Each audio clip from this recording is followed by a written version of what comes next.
So, hey guys, this is Amir. I'm your host for today, and I would like to welcome you for this panel discussion where we're going to discuss the community building through social media. And we are going to learn about the trends and strategies for 2021. I'm sure we're going to add value to the arguments, and sometimes we'll disagree with some, and sometimes we'll add value to others' comments on different issues. So today's event is brought to you by Designhill, world's leading creative marketplace that caters to the creative needs of businesses and individuals alike, who can source high-quality designs from professional designers and buy unique products created by independent artists on our platform called Print Shop. I would like to thank our guest speakers for today's events who have taken out the time from their schedule and to be present here. So, moving ahead, let me introduce our panelists one by one. For today, we have with us Dan Ginges. He's an international keynote speaker and customer experience coach who believes that a remarkable customer experience can be your best marketing. His 20-year professional career consistently focused on delighting customers, spanning multiple disciplines including customer experience, marketing, social media, and customer service. He held leadership positions at three Fortune 300 companies like McDonald's, Discover, and it's Humana. Dan is the author of book Winning at the Social Customer Care: How Top Brands Create Engaging Experience on Social Media. A host of the Experience This. And Dan, please go ahead and say hi to the audience. Well, hey there, everyone, and thanks so much for having me here today. Super excited for this conversation. What a great panel. I know we are going to just explode with information today, so hope everybody has pencil and paper ready. Wonderful, guys. So also with us is Rebecca Reddy's. She's the founder of Rebecca Reddy's Media and the co-founder of BRIL.LA, a woman-owned digital marketing and CX design firm, author of the Social Media Mastery, a comprehensive guide to strategic growth, and the creator of PREP Performance Method. Rebecca. Hello, hello. That is Brilla, Brilla. Do you know what it means? It's shine. Shine in Italian. And that's what we're all going to do here today, right? Absolutely. Shine a light on how to build community. Okay. That's great. So also with us is Ryan Foland. He's a high energy speaker, podcast host, and author who believes in simplicity and of simple being you. His 313 at method is a process that uncovers core brand message, recognized for his expertise when it comes to the marketing people. His award-winning book, Ditch the Act, published by McGraw-Hill, shares the art of being perfectly imperfect. Ryan. Ahoy, with that intro, I want to hear what I have to say. It's good to be here, everybody. So, and finally, we have with us Samantha Kelly, and she's a Twitter expert, author, community builder, and founder of the Women Inspire Network, a global online network for female entrepreneurs. Named as one of the top marketing influencers on many global lists, Samantha has an engaged following of 52K and is an international speaker. Her mantra is, people buy from people, and don't worry about people copying your ideas. Just keep being the best at what you do. Samantha. She sounds cool. I really want to meet her. I'm delighted to be here. I'm delighted to be here, and I'm joining you from Ireland, and I'm really honoured to be with my peers as well here, who are actually I always looked up to. So this is kind of cool for me today. So. Thanks, Samantha. So thank you so much, everyone, for taking out your time from your schedule and joining us today for this panel discussion. It's an honor to have you all here with us. And thank you so much for people who have joined us here today and everyone who is going to watch it later on our official YouTube channel and on our Designhill /events page. So great. So before we start the session, here's a big announcement. We are giving away certificates to attendees who would stick till the end of the session. You just can't miss on the chance, so stay tuned till the end. Also, you can take the screenshot of this event, post it on your Twitter, and tag DesignhillDH at DGINGISS, at Rebecca Redis, at Ryan Folan, at Tweeting Goddess, and use hashtag Designhill Events. One lucky winner will have a chance to win a print shop gift card worth $50. Along with that, as a gesture of appreciation that you could join us for this event, we'll be sharing some special offers for you. Keep an eye out on the chat section to get the same. So Before we start the session, so let's get a quick look at what Designhill is all about. Looking to bring your branding out of the 80s? Head to the world's #1 creative marketplace, Designhill. When I wanted to grow my parents' restaurant business, I knew we needed a better logo than the one my Uncle Sonny drew back in the 1980s. That's why I went to Designhill and got an incredible logo and brand identity that met all my needs within my small budget. The process was easy. I just went to Designhill's marketplace to choose from one of their incredible professional designers. Find one you like based on their style. Oh, this one looks interesting. Check the ratings and reviews to see how other people like their work. Oh, seems like he's worked at restaurants before. Then add some information about your business. Do you have a slogan?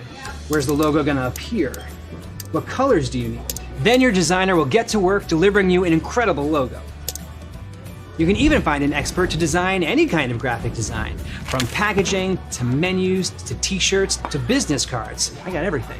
And now with the help of Designhill, I have everything I need to take my business to the next level and leave the 80s where they belong. It's real. Mom and Dad are so proud. Maybe we can open up a second location, or a third, or a fourth, or let's just go global. Let the world know it's real and build your brand with Designhill.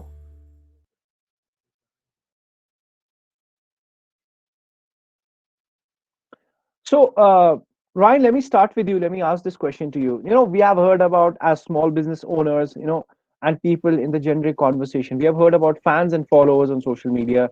We have heard about clients and customers. So, what is this community all about? And why do we need to build a community through any channel for that matter? And let's start with social media first. Why do we need to build a community on social media? Well, let me ask you a question first.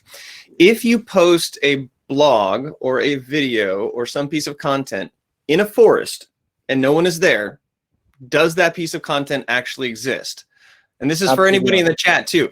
If your favorite video, if that commercial that you just made, if you posted it on a tree in a forest and no one was there to see it, does it actually exist? Yes or no? No, not at all. So there's your answer. You can create all kinds of content, but if you are not having people consume that content, if they're not looking forward to your content, if they're not, as Christine said, psyched to be here, then you're just another pixel in a large, granulated, noisy patch of internet that you're avoiding because you're spending most of your time on Zoom these days. It's always important to have a platform, but if you have a platform with no audience, then it's just a personal it's just like the notebook that you have on your desk with all your theories and concepts, but nobody's there to share it. So I think a fan, a follower, a customer, a consumer, if you really just think about it, they're just connections. And the more people that you're connected with, the more powerful your network becomes. And I want to talk about something real quickly here, the difference between a direct network and an indirect network. Sometimes you get confused and people will try to get the biggest direct network possible. It's very time consuming. It's very hard to maintain. These are like people that are your close contacts. What's more important to have is a large extended network where you can call up a number of people because you have maintained a basic relationship with them. And so it's just like the game 7 Degrees of Kevin Bacon. You can connect so many lines of people if you have good relationships with a lot of people instead of focusing on amazing relationships with a small number of people. Now, Rebecca and Sam and Dan, these are people in my inside community, but because I have a relationship with them, I essentially have access to all of their contacts, and then probably even one more degree from that. And so one of the things that I want to hit up today, because I've got 3 little takeaways for you. One of the things that you can do is make introductions. That's one of the best ways to gain credibility in your direct and indirect networks. So again, it's not just about how many LinkedIn connections you have or how many Twitter followers. It's about how many of those people you can tap into based on their willingness to recommend you or to give you an opportunity to meet somebody else. Okay, great. So I'm just going to continue on what we were speaking about, Ryan, and I'm going to ask this question to Rebecca. That, I remember Dollar Shaving Club doing a great campaign when they launched their ad during the Super Bowl, right? I'm sure you guys also remember. It was a fantastic campaign. It went viral all over, right?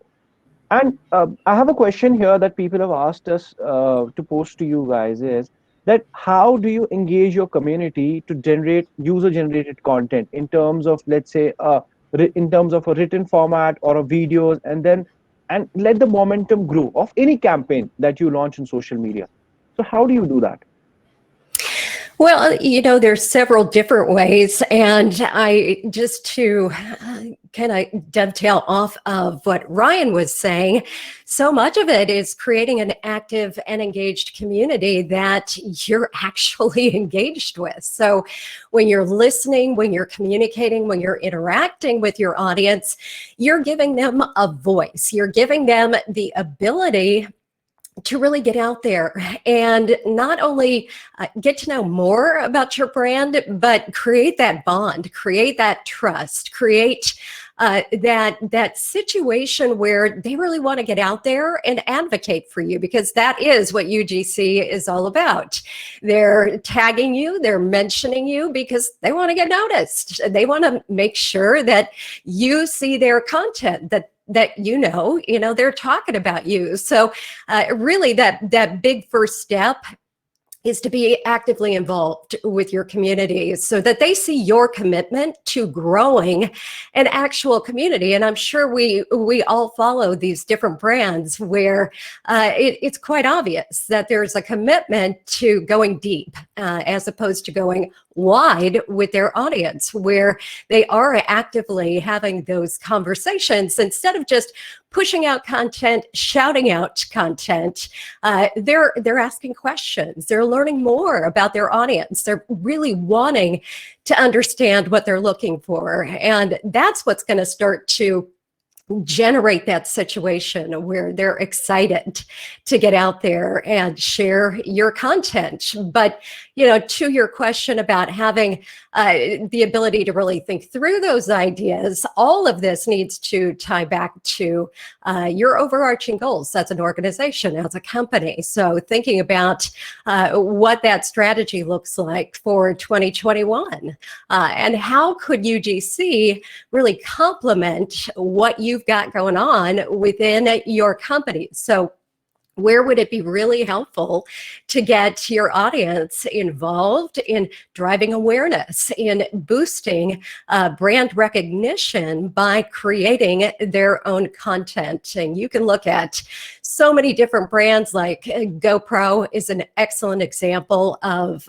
pretty much all they do is UGC. And it's not just sharing their audience's content for the sake of it. They're telling their stories. They're really pulling their audience into the narrative. And that's a key part of it too, which goes hand in hand with really understanding your audience and knowing their likes, their wants, their needs, and then how you can give that to them and give more of that to them through other people's content. That's absolutely correct. And I want to bring Samantha in here and ask her that are there some real strategies to incorporate in your social media strategy to get people generate more UGC, or is it just organic, like Rebecca mentioned? Are there any strategies which we can add to our organic stuff? Hi. Yeah. Well, there's a bit of both, really, I suppose. If you have a plan, you have campaigns, like you've got Valentine's Day coming up, you've got Community Manager Day coming up, you've got all of these different things. What I do first is I gauge the audience and I gauge what's going on first before I even think of launching some kind of campaign, because you don't know what's happening in the world. So I like to see what's happening, what the mood is, and if people are feeling lonely at the moment, which a lot of people are at the moment. At the moment, what people need is hope and compassion and solutions, and I feel if I gauge my audience first and I see a lot of people are hurting and having a really bad day today, I might switch that strategy, and kind of go, actually, why don't we just, get people to tell us what they do and how we can help them, So it depends. It depends on what's happening. I really do like to have a little look around and see what's happening. I use Twitter lists, and I have certain people in different categories that I would go and have a look and see, okay, what's going on in the business world today? What's going on in the politics world today? Just to see what's going on, because, imagine I put up something about America is da, da, da, whatever, and then the riots had been happening that day. Imagine I hadn't even checked that, so it's really important to gauge what's going on in the world and the mood of your audience. But user generated content, I think a lot of people are a little bit afraid to put themselves on camera, but they're not so afraid. Like, you could have a little selfie competition or a little hashtag and just say, even today, like, you were given a hashtag there to use, Designhill events, is it? I mean, why don't we all, let's meet you. Put up a little tweet and say, hi, my name is John. I live in the Philippines, or whatever it is. And then we can all follow each other afterwards. So we can actually create a community right here on this event today. So it's just little things like that off the cuff that I kind of tend to go with. Today's a really good opportunity for us all to connect on the hashtag during this conversation and bring the conversation onto Twitter or somewhere else, to a different platform. It just depends, but definitely I would have a plan, like Rebecca says as well. You need it. What's your goals? Like, what are your goals? I've one client, their goal is to get lots more sales this year of their gift vouchers, for example. I've another client, their goal is just to be seen more. Everyone has a different goal, so it's about that as well. Okay. So Dan, I'm going to ask this question to you, which is slightly connected to what Samantha was mentioning, that how important is social listening in today's world in terms of driving the community in some sort of an engagement or towards your conversation? Well, social listening is incredibly important, and let me get there in a slightly roundabout way, because I come at this a slightly different way. I agree with everything that my colleagues have said. And I, as you mentioned in the intro, spent 20 years as a marketer. So I love marketing, and I've worked in almost every marketing channel other than television. But eventually I got into customer experience in one of my last roles in corporate America. And what I realized very quickly was that customer experience is the way to get that UGC that you want, and that word of mouth marketing that seems so elusive. So what I mean by that is, when we create remarkable experiences for people, they want to tell people about it. And what's interesting is, when we think about the experiences that get shared, we often think about negative ones. But the research shows that people are more willing to share positive experiences than negative ones. It's just, as consumers, we don't have very many positive ones to share. We can't summon those to our minds very often. So one of the things that I like to teach is how to create those experiences that people then want to share. I think GoPro is a terrific example of that. And part of the reason is that when you're filming something with GoPro, you're having an experience, and generally a fun, energetic experience that you want to share with people. And so that just becomes an obvious way to share. Now, you asked about social listening. And to me, listening to your customers, no matter what channel they're in, is absolutely critical to continuous improvement, both to remove pain points in your experience and also to understand what you're doing really well and keep doing more of it. Plus, I've seen other companies find new product ideas. As a matter of fact, OtterBox, which makes the phone cases, figured out on Twitter that their customers were taking phones into the shower to listen to music. And they brought that back to their R&D department, and that's how they came up with their first ever waterproof case that turned out to be a bestseller for them. They wouldn't have made that product likely if they weren't listening to their customers. And so if your customers are in social media, that's where you got to listen. If they aren't in social media, you got to find the channels that they are in and still listen to them. Mm-hmm. Wonderful. So Ryan, we have a question for you in the questions section. I'm sure you must have read it. So I'm going to read out for the audience as well. So Ryan just said to not always focus on building a close net group, but have a large community. This is very different than I would have thought. I thought to embrace and focus on cultivating that community and not just have a large following. Can you expand on this? Sure. The point here is that if you're trying to build community, I believe it's better to build good relationships with a lot of people instead of amazing relationships with just a few people. Because the relationships that I built with Samantha, Rebecca, and Dan, at any point I could introduce somebody to them, and it's a trusted introduction. If they make an introduction to me, it's a trusted introduction. If Dan says, Ryan, there's somebody in your network I want to connect you with, I'll be like, oh my gosh, I'm happy to make the introduction.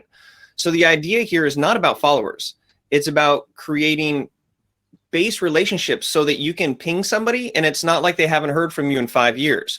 Another little magical tip I have here on my Slicky note is the small talk.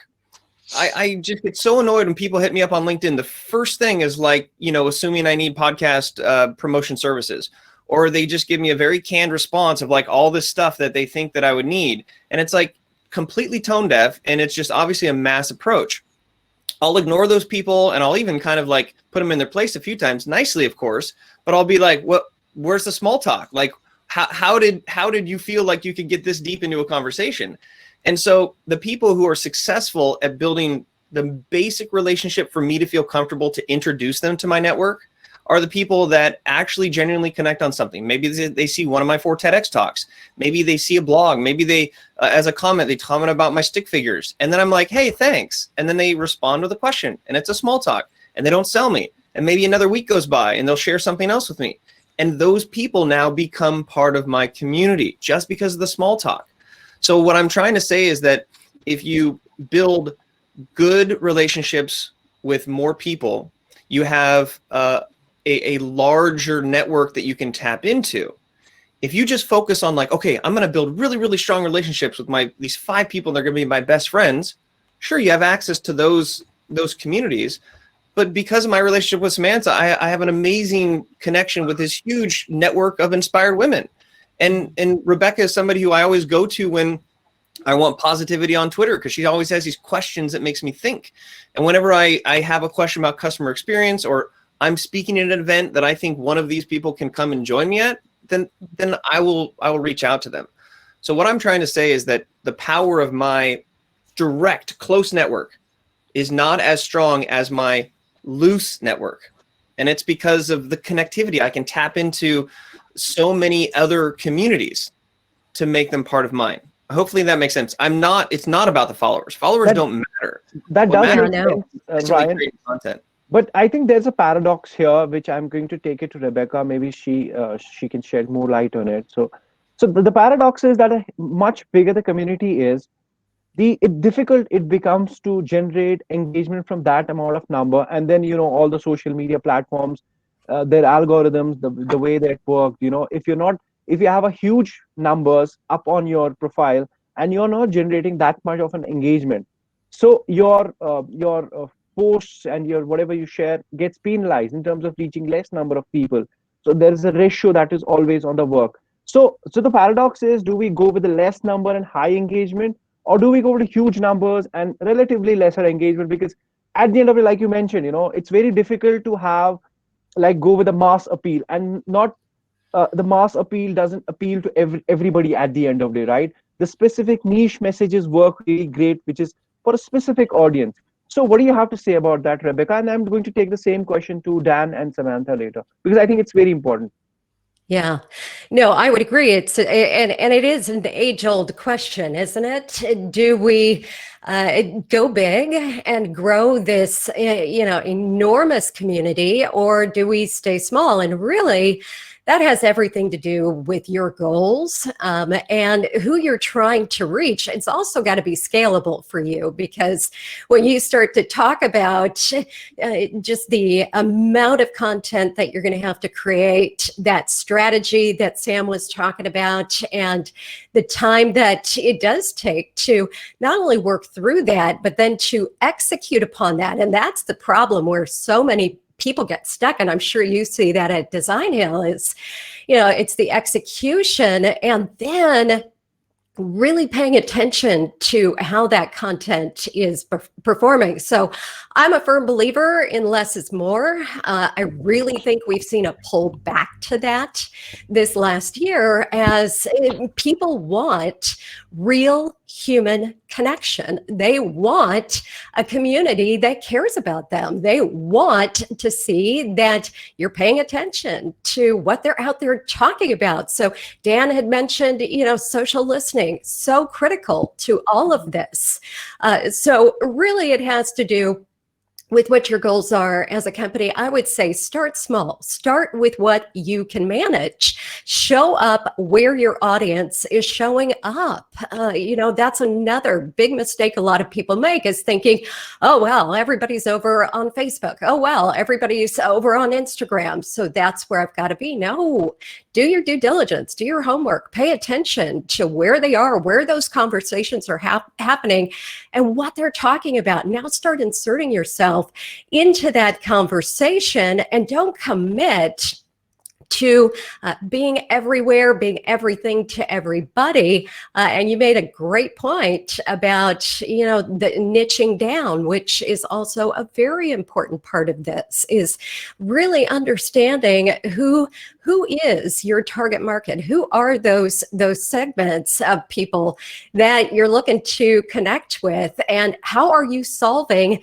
their real problems. And Sam talked about that as well. And that's the other place where we can tend to go sideways, is we think that we have to solve every single problem, and we don't. We just have to solve that biggest problem of that exact audience we're looking to connect with. So, just to come back to your question, start small. Start with what you can actually commit to, that you can follow through on, and that you're going to be able to do day in and day out, because that is the quickest way to burn out too, is to overcommit yourself, believe that you have to be everywhere, start to see that you're having to produce content to be able to keep up. And before you know it, you're going to throw your hands up and just say, forget it. Dan. So Dan, please go ahead and add your opinion to that. Sure. No, Rebecca, I think that is absolutely spot on. A lot of clients always ask, like, well, what social media channels do I need to be on? And my answer is always disappointing to them, because my answer is, well, where are your customers? I worked for Humana, which focuses on Medicare or senior citizen life insurance. It didn't matter that we weren't on Snapchat, because that's not where the clients were. The clients were on Facebook, right? But then you go to a different place where you're marketing to younger people, and Facebook is not going to be the right place for you. You're going to have to be on Instagram, Snapchat, TikTok, whatever. So look for your audience. And I also think, what Ryan was saying, and then what led to the follow-up question, I don't want to put words in his mouth, but I think there is a difference between community and followers. I actually hate the word followers. It just feels to me like it's just a bunch of lemmings, in line walking behind somebody. I don't need followers. I need a community. And that's, I think, what Ryan is so good at, and all of the folks on this call, is creating a community of people that that you are willing to help, that are willing to help you, that you have something in common with. I think one of the biggest misses that LinkedIn had was that we should have been able from the beginning to indicate how we met somebody, so that we can always look back on that, right? And instead of being like, well, I think it was that conference, but I can't remember. But the point is that when we establish community, we have people that want to be a part of our circle, that want to learn from us, that want to buy from us, whether we're an individual or a company. And as Sam said really early on, people buy from other people. And I would add that people buy from people they like, right? Nobody buys from the jerk. They buy from the person that they like. And so if you establish that relationship first, you have a much better chance of getting somebody to buy from you. That's correct. I think we have lost Samantha for a bit here. When she gets back, we'll ask her opinions. So Dan, I'm going to ask you a additional question to what you just said. So there is something called followers, and then there is something called community. And then there are some people which are kind of a stakeholder, and they really passionately believe in your brand, and they just keep giving you ideas and feedbacks, and they really love to engage in your new sort of any campaign or any post that you do. So how can we increase that mass of people and really leverage that kind of a strategy to elevate our followers to the community, and then from people in the community to our stakeholders of the brand? So how do we do that? Yeah, I think the word we might be trying to use here is fans, right? Is that you're going from a community to being a fan of a brand, to being an ambassador, an Yeah. endorser of a brand, right? And a lot of times companies feel incorrectly that they can't have fans because they're not Coca-Cola or Starbucks or Walt Disney. I worked for a credit card company, and one of the things that absolutely knocked me over was the feedback that we got and the number of times that people said, I love my Discover card. And I literally took a step back and I said, what do you mean you love a credit card? This came in hundreds of times. This wasn't just one or two people. And I realized that at that point, that this particular credit card company was onto something, because it was establishing that relationship and it was doing things for their customers that got them to feel love for a piece of plastic, right? I understand why people love Walt Disney and Starbucks and Apple and all those, amazing companies. But let's face it, most of us, maybe all of us on this call, are not working for those companies. So we're working for our own companies, which don't have the kind of brand that those companies do, but we can learn from it by creating those fans, as you mentioned. And again, I believe, don't want to sound like a broken record, the best way to do that is to create a great experience for them, because it shows them what it's like to do business with you. It shows them what a great experience looks like, because as I said before, so many of us, when I speak on stage, I always ask the audience, raise your hand if you remember the last time that a brand wowed you so much you couldn't wait to tell everyone about it. And usually about 4 hands go up. And then I say, now raise your hand if you remember the last time you were disappointed by a brand. And every hand goes up. That's what we remember. We remember the disappointments, the negative experiences, the waiting on hold, the product out of stock, the difficult return policies, whatever it is. It is so easy today for businesses to provide a positive experience to counteract that. And I'm telling you, it will make you stand out, because what people are remembering so often with the brands they do business with is the negative. So create that positive experience, and you will graduate people from being part of your community to really being a fan and an ambassador. And I think that's where certainly the gold is. Okay. So Samantha, we just lost you for a second there. I would really like your opinion on the conversation that we were having with Ryan and Rebecca and Dan before. So please add your opinion on that topic. Can you just remind me the topic again? Because I went off for a while there. So, Sorry. Yeah. So we were talking about having a niche community with high engagement, or having a larger community with relatively lesser engagement, and then penalization through the algorithms of these social platforms. Okay, thanks. Apologies for that. It's Irish Wi-Fi. I do. Apologies, everybody. Also, like a lot of you, I'm sure I'm homeschooling at the moment. Well, I'm not homeschooling. She's homeschooling herself. Like, she's 14. So, I'm in a competition against Minecraft, I think, at the moment. So, so thank you so much. I think for me, I actually was trying to be everything to everyone at the start. And then when I realized, like when I started, like someone asked the question, why do you need to be on social media? That was the first question that we went on this panel. And Ryan said, it was my sister that put me on Twitter and said, you need to market your business on Twitter. I didn't even know what Twitter was. And I was like, well, what do you mean? You have to tell people about your product or nobody's going to know. And then you have to figure out what it is, what problem you're solving for people. What value are you going to bring to the table? Like, I mean, how many times have we gone to a webinar saying, oh, this is going to be boring. But then it's like, if we can switch that mindset to, I wonder what value I can bring to this. I wonder how I can help make this better. Christine is adding value to this event by putting the comments in, getting us like engaging with the people in the chat. I mean, this is about finding people in your niche. And I realized that actually I had to really look at my profile of who my customers were. And my audience are really, they're people on Twitter aged 35 to 55. A lot of them have started a business. They're people like me. Okay, so most of them are people like me who started a business, didn't have much experience, either had some kind of event that made them push them into starting their business. And now that's how I was able to create Women's Inspire Network, because I knew how lonely it was running your business. I knew how isolating it was. And lucky for me, the pandemic has kind of shown how you can build relationships online, how you can have a community online and do events and network online. Whereas before the pandemic, most people didn't even know what a webinar was. They didn't know what a Zoom call was. I don't even use Zoom. I use a different platform. I use Whereby. And, it's like, so for me, it was knowing my audience. And I realized I wasn't going to be able to sell to everybody. And I think Ryan put it in the chat there. Not everyone's going to like me, and not everybody does like me, but it doesn't matter. The people who like me, like they're the ones, the people who are engaged. Like people often say, I've lost followers. So what? They don't matter. If like, focus on the people who are following you now. Focus on, it's like when the pandemic hit, I said, focus on the customers you have or you had before now.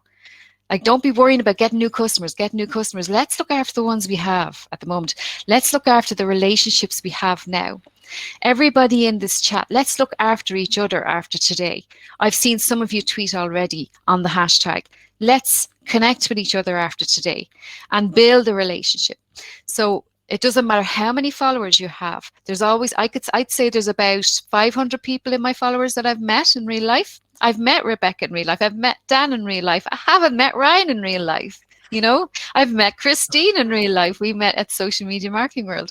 I met Dan at Social Media Marketing World and Rebecca. But it's like we had a coffee, me and Dan. We didn't even know each other. And we sat down and we had a coffee. And that nurtured that relationship to another level. And then next thing I'm talking to Ryan, and, you know, and then this all works. This stuff works, folks. It's not pretend.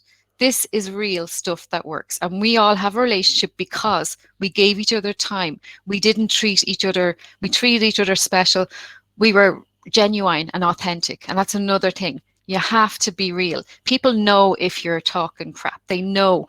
Like, I met Christine at Social Media Marketing where we got a lovely selfie. So already I had met Christine and then I saw her on Twitter. So I always try and support her, retweet her. It's about nurturing the relationship as well. So to answer your question, it's not about the followers. It is about those relationships. So Twitter lists are a really good way to kind of focus on nurturing certain relationships.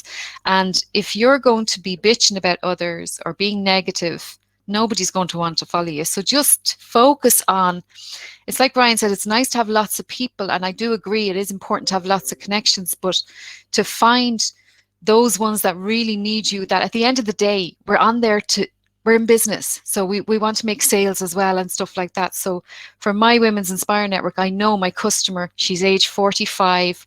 She probably has been through divorce or illness or something, or moving house or some big life change. I know my customer. So it's about giving them what they want and what they need and adding value. Okay. So before we go on a short break, I'm going to ask this to Rebecca. A little bit of what you touched upon, Samantha and Dan, is that, like Dan mentioned, that a client came, and he had the credit card client that he had Discover. So they were keen on getting on a different platform when their customer was on a different platform. So Rebecca, how can a business decide that which platform is better going to be for his or her audience at the beginning? And then how important is to have a different strategy for different platforms? And is it essential at the end of the day to have your presence on all platforms, or just build your audience on one and then, don't care about the other platforms as of now, unless and until you're doing great on one platform? Yeah, and I talked a little bit about that already, but just to go further into how do you actually locate where people are spending their time. That's where your research is going to come in at the beginning. So start with your competition. Take 5 of your top competitors. Take a look. Where are they? Where are they spending their time? Are they on LinkedIn? Are they on Facebook? What kind of engagement are they getting? What kind of content are they sharing? You're not looking to swipe their strategy. You're simply looking to get a sense for that similar community that you're looking to connect with. Are they showing up on that particular social network? And so this goes back to what I was talking about earlier. Now you have to kind of marry that with your scalability. So if you're a one-woman, a one-man show, it may be that your best bet is to really go all in on that top social network where they are spending the majority of their time. So if that's Instagram, you're really going to think about, how does Instagram support your overall company strategy? So where does Instagram come in and support those other campaigns or initiatives? And then you're going to start to think about all of the other moving pieces, such as the type of content that you're going to create. So, yeah, it does really go back to your business. How many people you have that are going to be managing all of this, how big you can go right out of the gate. And if it's just you, don't put that pressure on yourself. I think you're hearing from all of us that relationships are where this is at, and you are going to be hard pressed to keep up with the nurturing that Sam has talked so much about with your audience if you are spread out all over these, various different social networks. So just really think about that most important piece is thinking about where your audience is, doing that research. You can use tools. There's, great listening tools out there like Brand24.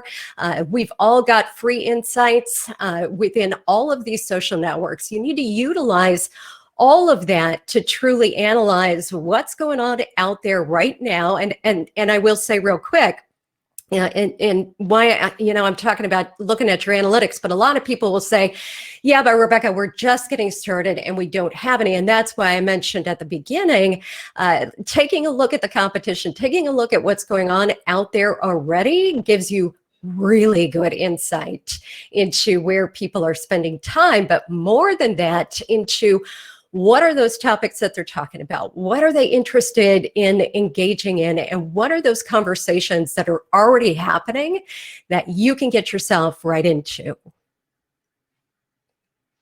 So, right. So, Ryan, we have seen your time well. So I would like to take this question to you and ask your opinion on this. And I'll also, Rebecca mentioned, some resources and tools. So please add to your conversation to some tools and resources which our audience can refer to here, and they can be really helpful in helping them decide the channels and the strategies and the kind of content they should be posting relevant to their sort of business.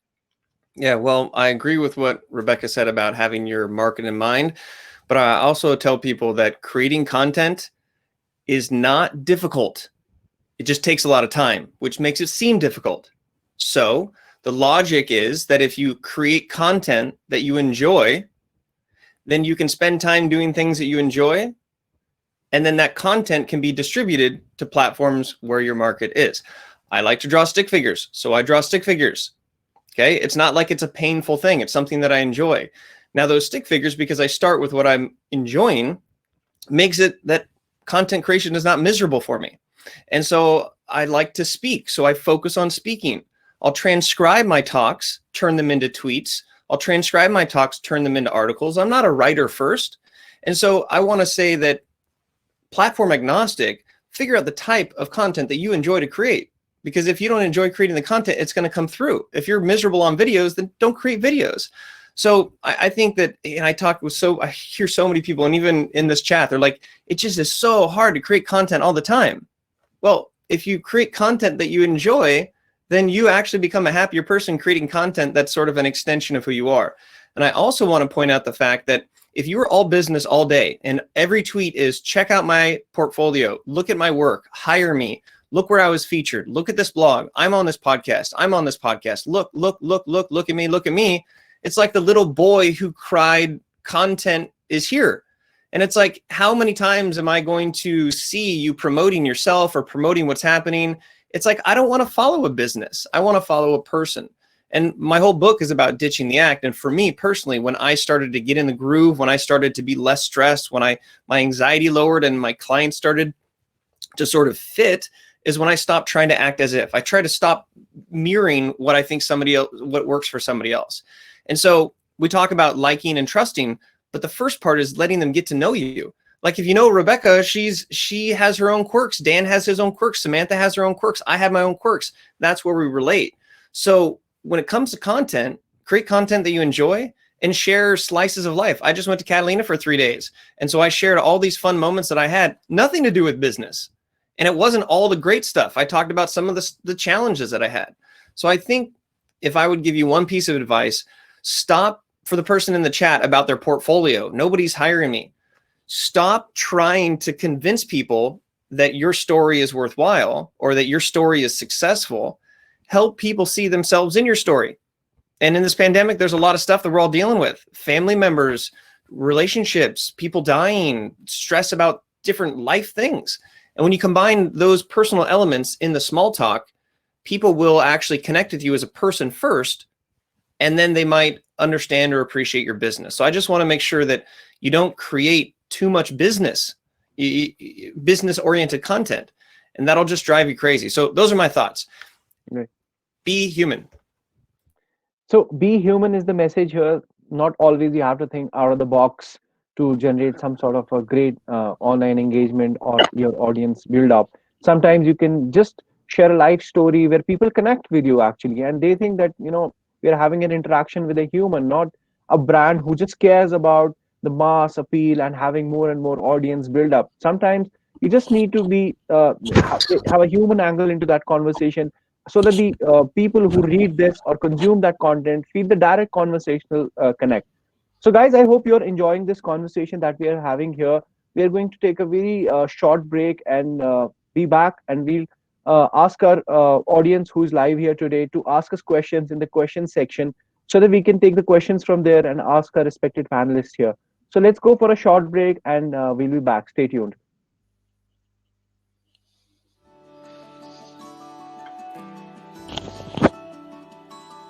Claremax is a full-service video agency based around video production. We created a brand that fit our identity at the time, but as we've evolved as a company, we found that original brand didn't quite fit our aspirations anymore. Finding a partner to rebrand your entire company takes a lot of time and effort. Finding Designhill was an incredible lifeline. Designhill offers a money-back guarantee. If we don't like any of the designs, we get all of our money back. The stuff that we ended up with were well beyond what we had been seeing on other creative services platforms. After creating a simple design brief by answering some questions created by Designhill, we posted, and within a few days, we had over 250 entries. Designhill's platform made it easy to communicate with all the potential designers. Eventually, we picked a winner. In addition to a logo, our designer also created a letterhead, business cards, and banners for all of our social media platforms. With Designhill's help, we now have a brand that meets our aspirations. We're ready for the future and everything that it's here to bring.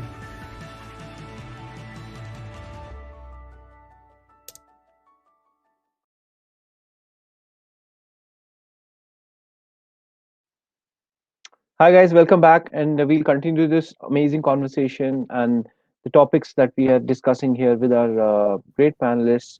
And I would like to take this question from Murad Aziri here, and I would like to ask this question to Dan, that what difference is it in between building up a community for a brand or building up a community for an individual as a person? Maybe Murad wants to be an influencer online, and he's asking this question specifically for that reason. Dan, please go ahead. Yeah, it's a great question. And I've actually had to straddle that line when I worked in corporate America. I had a personal brand, but I also worked for a major brand. And how do you both separate yourself, but also combine yourself, right? Part of my brand is I worked for McDonald's. And so I want to try to embrace that. That's part of my history. And yet at the same time, McDonald's as a brand certainly has different things to say than Dan Gingiss has to say. And so, to me, it's about finding your area of expertise, or more even importantly, your area of passion. So I, as I mentioned, started off as a marketer, but I wasn't really passionate about marketing. Where I really got passionate was about customer experience. And so it became really easy for me to talk about that. And to share stories about that, to create content about that, because I love doing it. And I posted something in the comments about a weekly live show that I do, where it's intentionally almost no prep on my part. The only thing I do is schedule guests. I don't script it. I don't give them questions ahead of time. It's just a conversation. But what's awesome about it is I get to talk with really smart people and learn from them. It's fun for me. And then I take that piece of content and I've got a recording on YouTube. I've got a podcast episode. I got a blog. I got social posts. So it helps me create tons of content off of just a half an hour's worth of work. To me, that's part of the brand that I've built, is that even though I have great corporate experience, I am not a believer that people should listen to me just because my name's Dan and I'm the one that's on the stage, right? So I try to share content that is about storytelling, that is about other people and about other companies that have had success, to try to inspire you to do the same at your business. Sure, I may give you some pointers along the way, some pieces of experience and learnings that I had, but the idea is to come in with a whole set of examples from companies that are doing the things that I'm suggesting that you do, but letting them tell the story with their success, rather than it just being do it because Dan says to do it. And I would say, as you're building your personal brand to that end, please try to avoid words like expert, guru, ninja, insert your adjective here. I never call myself that. If you want to call me that, I appreciate it. It makes me feel good, but there's no way that you're going to hear me calling myself an expert, ninja, or guru on anything. I'm just a person that has some experience, that likes sharing it and engaging with people and helping people. And that's really how I have built my brand. Okay, so building upon the conversation that we had in the question before this, Dan, I want to ask this question to Rebecca. That you mentioned, when you ask a question and a lot of when you ask negative question, a lot of hands went up. So same we see with social media. I read a research recently that people went out on the social media because they think that brands are very responsive there. So what do we see is in any sort of a the engagement or the conversation that you are having on social media, people are mostly angry. They reply on your conversation when they have something to complain about, right? And when it's something positive, people don't share that much or engage with you that much in terms of the numbers. So Rebecca, what strategy should brands have in that sort of a moment where not just they're taking the complaints and answering back the complaints or having the negative reactions, and really build up on the positive side of the conversations as well? And how should a brand respond to the negative conversations? Well, it's incredibly important that this is where your social listening comes in and you're paying attention. People expect a very quick response. So you do need to have somebody that is on it, that is paying attention and is very fearless in getting out there and having that conversation. Because yes, it can be very scary. It can be very daunting. People are frustrated, they're upset, they're angry. We see it on social media, especially on Twitter all the time. People want to vent, they want to be heard, and we have to give them the space to do that. So being responsive, leading with empathy. So really understanding that they are frustrated, that they need to have that space to be able to share with you what went wrong or why they're unhappy or what you can do to fix this. And I say this so often, but people are always telling us exactly what we need to know, whether it's how to fix something, whether it's that better solution we can provide, how to solve their biggest challenges. People are telling you that, and we just need to, quite frankly, do a whole lot better job in listening. So it really is putting a plan in place for how you'll monitor, how quickly you'll respond, having some responses that are going to be able to move that conversation away from anger, so you're not lighting or adding fuel to that fire. But you're allowing people to feel as if, yes, they are heard, and then take that conversation offline. So move them into a situation where you can help them, where you can get to the bottom of what's going on. So whether it's escalating that situation within your customer support team, getting them some tech support, whatever that case might be. But your initial response needs to be that empathetic, that person that is there to listen, to understand, and help them get to the source where they can actually fix that problem. And I see too often, one, where brands just aren't paying attention at all. And believe me, we pay more attention to what you don't say than oftentimes we do to what you do say. So it's very, very important that you do have people that are responsive, but more than that, are empathetic within their response, because that's the second problem we see, where you have somebody that is a little gruff or abrasive, doesn't exactly have the bedside manner that Dan most definitely does, and understands that sometimes it does take, kid gloves. Sometimes it does take just that listening ear to move people to a place where you can help them get that situation taken care of. Okay. I'm going to take this question to Ryan. Ryan, a lot of people were available on social media. We sort of saw an upward trend in terms of the engagement and the conversations on social media during the pandemic, because the time bucket and the engagement increased, right? So when this all is going to be over soon, we have vaccines rolling out, people are taking them up. I hope and we pray that they really work on people with all across the board and all across the world. And now people are going get back to the normal life, and the time bucket on those social media channels is going to decrease. So how to keep that audience engaged, which brands earned during this pandemic? I think it comes down to quality of content and consistency of content. One of the things that I committed to for myself throughout this pandemic was to double down on content. I haven't missed a beat. I've written more this past year. I've made more videos this past year. I've done more of all of that. And I think that a concept I'll share with you real quick, which probably you've heard in different forms, I call it the invisible like. And people are seeing your content, whether or not they like it or not. And actually, when you get into a rhythm and they actually get to know your content, there's a good chance they won't like it because they see it and it's part of their routine. So my stick figure engagement, I'm not as worried about who I see liking it. I'm more worried about consistently being there for a daily inspiration for people. And I think it's that long-term game that will make you stand out over time. Now, from how does this increase your bottom line?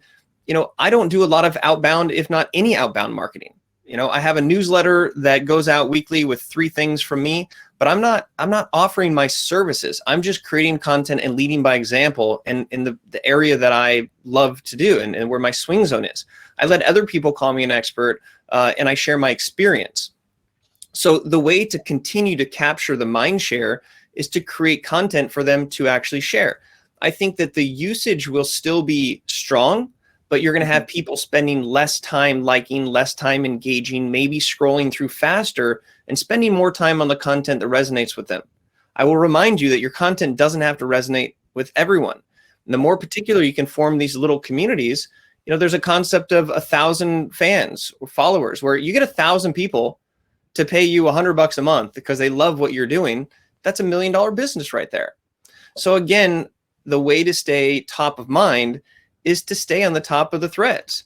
And it gets to a point where the algorithm starts to learn what you engage with. So Rebecca's tweets come up all the time, and I follow hundreds of thousands of people, but it's because I've had a pattern that Twitter knows that I'm engaging, that starts to rise.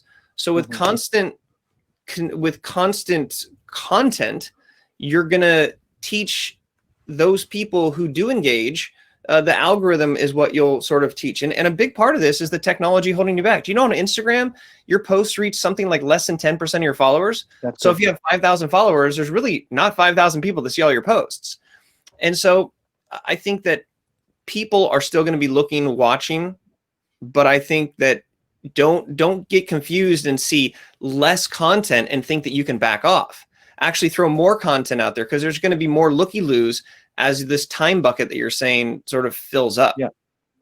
So before we wrap up this session, this amazing session of today, I would like to ask the same question to everybody, and then we'll wrap it up. So Dan, what trends, coming back to the topic, what trends and strategies do you see working in year 2021, now all that we have seen and left behind us? I think to summarize, we've all been saying it in different ways, but we're all human. And business is human. People buy from people that they like. They buy from a human being. This goes for any kind of business. I often have people ask me, well, I work for a B2B or business to business company. Does this whole customer experience thing even work? And again, I tend to answer sometimes in a way that maybe it's not what they expect, but I said, yeah, it only works if you're marketing to human beings. And they stop and they're like, hold on a second. Because a business to business company is not marketing to a building or to a company. They're marketing to a person who is a representative of that company, and that person is a consumer in their real life. And so all of business is about human interaction. And I think if anything, this last year has taught us that we all crave that human interaction more than ever, which is why we're so excited when we get onto events like this and we can look at people and talk to people and engage with people, because we miss that, especially for those of us in maybe harder hit areas where we've really been truly stuck at home and are tired of looking at the same people. That human engagement is priceless. And I think that can benefit you as a business or as a personal brand to establish the human relationships. And that's why people shop at local businesses. That's why people go to their favorite gas station or to their favorite bookstore or whatever it is, because of the people. So focus on the human interaction. And if you find yourself trying to put your portfolio or trying to sell your things, or, Ryan, it's funny, you need podcast promotion help too. I apparently do as well. I get about 6 of those a week. But none of them have taken the time to actually get to know me or find out what I really need. So human element.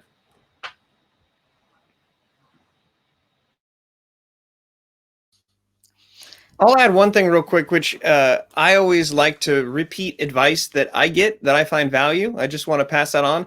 I was at an entrepreneurial conference and there's a panel of entrepreneurs, everyone's super successful. And somebody asked, what is the best piece of advice that you've ever gotten as an entrepreneur? And the panel looks at each other and one person takes it and they say to the person they asked, how many dots does it take to make a line? Who wants to guess? How many dots does it take to make a line? Anyone? Not one dot. Christine, one dot is the wrong word or wrong answer. Because if it's just one dot, it's just dot. Yes. Parth got it. There's 2. So it takes 2 dots to create a line. And mathematically, a dot is a dot, but 2 dots become a line. And a line is a series of dots. So this person said, look, think about life, think about business, think about community building as a series of dots. This webinar is a single dot in history in time. If you decide to connect with another dot, it becomes a line. If you follow Dan, you've extended the line. If you follow Rebecca, you've extended a line. If you sign up for Samantha's workshop or webinar, you've decided to do another line. But you can't always put the responsibility on the other person to keep connecting the dots. For those people who keep pinging me and keep checking in and reply to my newsletter and throw me a direct message, those are all dots. So the best way to build community is one dot at a time. And you have an opportunity to create 5 different lines here with this dot, these dots over here. So look at these opportunities as single dots and take the responsibility to turn them into lines by making that next step. Yeah. Yeah, Rebecca, please go ahead.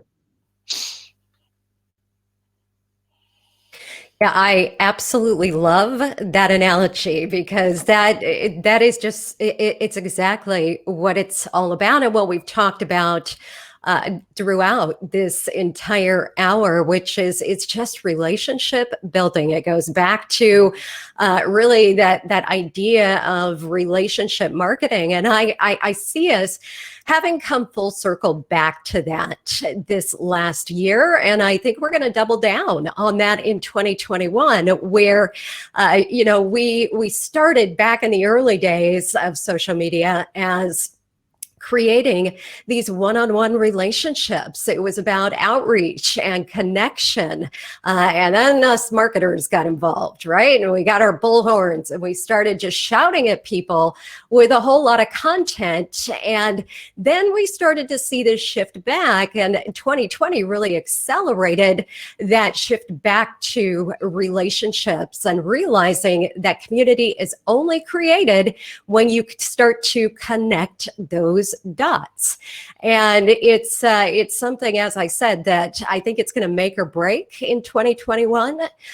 Businesses, brands that just don't find value in creating the experiences that Dan talked about, in creating personalized content that really speaks to the needs of your audience, and not just their needs, but their unmet needs. So what's going on out there in the marketplace that isn't that full solution that they need in their lives? So really paying attention to those needs, really paying attention to nurturing those relationships. Sam talked so much about that. She is an excellent example of how to really nurture a thriving community. And it doesn't have to be hard.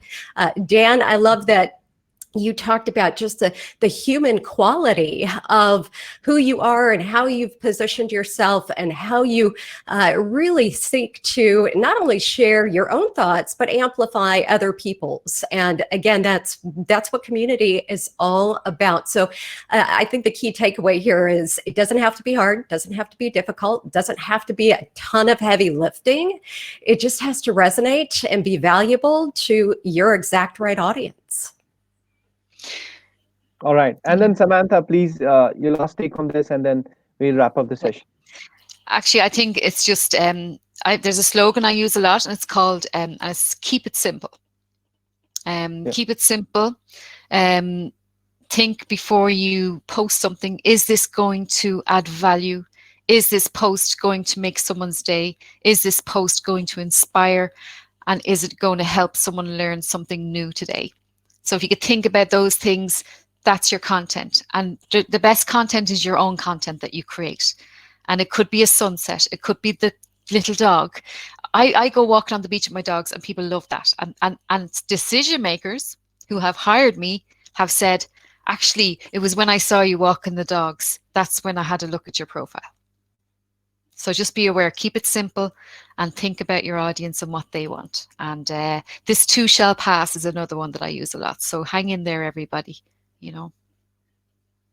So thank you so much, guys. With that thought, we are going to wrap this session. And thank you so much, Dan, Rebecca, Ryan, and Samantha for joining us here today. This was indeed an amazing session with value-packed advices and tips and strategies that we heard from you guys today, and you shared a lot of resources to refer to get better at it.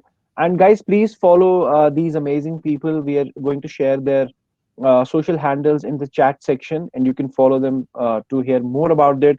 Since unfortunately we could not touch on all the different topics because of time restraints that we have today, and we really respect your time as well of the speakers and the audience that have joined us here today. So I would like to thank our panelists again for taking out the time to be part of this discussion. And so guys, this is not where it ends. We have a lot more events lined up in coming days for you to learn from, and all this is completely free to attend. You can refer back to Designhill/events to know about these events, upcoming events, and watch our past events as well.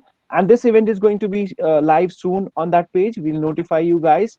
And so if you guys are interested and haven't registered yet for our upcoming events, I'm dropping the link in the chat section. You can go ahead and register. And to stay updated, like I mentioned, you can refer to our Designhill/events page and stay updated with upcoming events. And you can also refer us the speakers and the hosts you want to interact with on our platforms, and you want to discuss the topics that you want to know more about, and the speakers you want to suggest us whom we should be doing more interactions with like these online.